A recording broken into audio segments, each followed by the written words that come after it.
ជំរាបសួរបងប្អូនទាំងអស់គ្នាថ្ងៃហ្នឹងយើងខ្ញុំមានម៉ូតកាបូ2សម្រាប់ចែកជូនបងប្អូនទេសនាចាសម្រាប់បងប្អូនសុភាពនារីដែលគាត់ត្រូវការម៉ូតកាបូស្អាតចាស្រស់សុភាអញ្ចឹងអីចា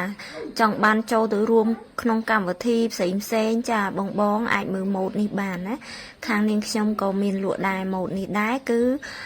មានពីរពណ៌មានពណ៌មាសហើយពណ៌ប្រាក់ចាពណ៌នេះដែរគឺស័ក្តិសមសម្រាប់បងសុភាពនារីចង់ចូលរួមក្នុងកម្មវិធីចាមានរំលេចទៅដោយរំលេចទៅដោយត្បូងផ្កាចាហើយនឹងម៉ូតរៀងរំយល់ណាបងចាហើយកន្លែងកັບបិទបើកគេហ្នឹងគឺមានបតោងមួយចាសម្រាប់បងនារីគាត់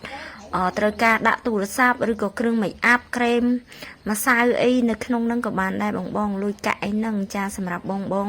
សុភាពនារីដែលគាត់ចូលរួមកម្មវិធីគឺកាន់ម៉ូតនេះទៅគឺស្អាតបែបស្រស់សុភាមែនតែនហ្មងណាចាម៉ូតនេះដែរគឺមានពណ៌ប្រាក់ហើយនិងពណ៌មាសចាម៉ូតនេះកាលណាដែលយើងកាន់ឬក៏យូរស្ពាយចូលក្នុងកម្មវិធីវាដេញភ្លើងពណ៌ស្អាតមែនតែនចេញមកគឺស្អាតលះបែបថ្លៃថ្នូរតែម្ដងសម្រាប់បងសុភាពនារីចាម៉ូតនេះដែរគឺស័ក្តិសមបំផុតសម្រាប់នារីយើងគ្រប់គ្នាចាយើងកាន់យើងយូរទៅយើងមានភាពជឿជាក់ថា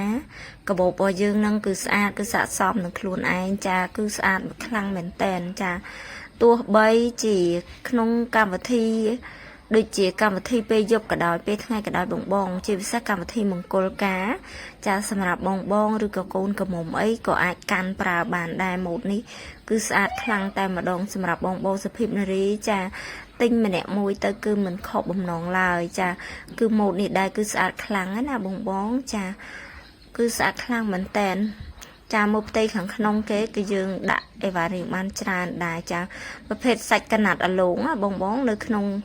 ម៉ូតនេះចាគឺស្អាតខ្លាំងមែនតែនបងចាគឺកាន់តែស្ពាយទៅគឺកាន់តែជឿជាក់ចាវីដេអូគឺមានតែប៉ុណ្ណឹងអរគុណ